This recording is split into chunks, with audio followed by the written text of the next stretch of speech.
I think that's what the average man really needs to struggle. And I've been saying, this has been my message for a very long time in all realms. I've said for a very long time that life for the average man is going to get harder and harder. It's becoming more and more competitive. You need to find more and more ways to stand out and be unique. And the only way to really do those things, unfortunately, as a man, is to suffer.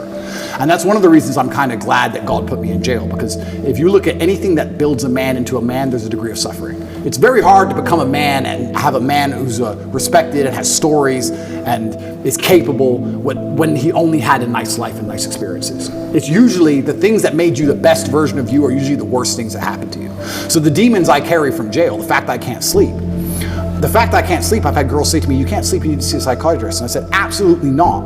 I would be furious if a psychiatrist walked in here and took my demons from me. I don't care if they could fix me with a click, they're mine.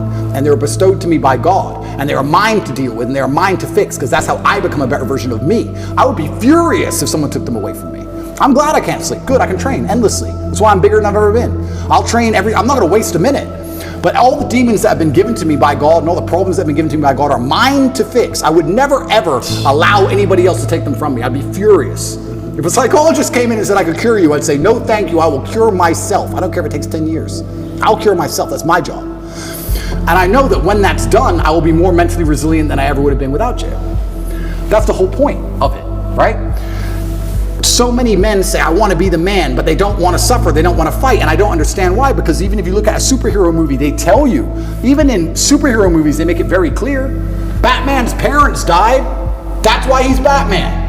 All the bad things have to happen. There's no way to get there without the bad things. I get so many emails from people complaining about their bad things, and I don't have time to reply to any of them, but if I could, I'd say, good luck, congratulations, off you go. Of course she broke your heart. Of course you're sad, of course you miss her. She's with me now. That's life. That's part of it. That's the only way you're gonna get to that level of resilience. You can't become the man any other way.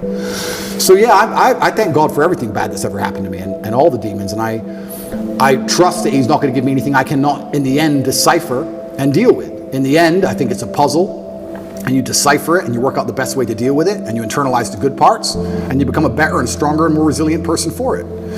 So I have to thank God for every single one of them. Well, I mean, you got to go through shit to be the shit. That's basically what it is. And by the way, what you're saying is not a hypothetical. You talk about being the average man. You see this play out on dating apps these days. Have you seen what's happened, especially on Instagram and on all the dating apps, Hinge, Bumble, and out there? The top guys out there are getting 90% of the women, whereas the bottom guys, I think the stats are a third of men under 30 have not been laid in a year. If being average is not acceptable anymore. At all. It's not acceptable anymore, and it's not acceptable in the sexual marketplace, but it's also just not acceptable, I don't think, even in life anymore. Period. You have to diversify now so much to even protect yourself. The idea that you can just be a law-abiding citizen in a country and just work your job and be okay is gone. It's gone. If COVID doesn't prove that, I don't know what will. Yeah. Look at my situation. You have to diversify. You have to be smart enough that you have assets and friends and capability and lawyers and whatever all over the world now. That's the only way to protect yourself. You can't just sit within one jurisdiction and go, oh, well, but I don't speed, so it's going to be okay. I don't think it is. I think it's coming to a point where it's not going to be okay. And AI is going to make it harder and harder, again, for those average men. It's going to be harder and harder. I don't think the exceptional men are ever going to suffer from AI. I think we're going to use AI.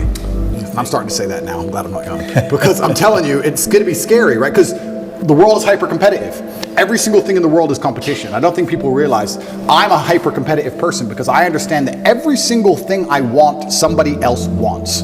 The girl I want, other people want. The car I want, other people want. The house I want, other people want. The lifestyle, the jet, every single thing you want, somebody else wants. It's a massive competition. As a man, you have two choices. You either accept that as a massive competition and try and play the game, or you just try and pretend it's not a competition and live in perpetual failure.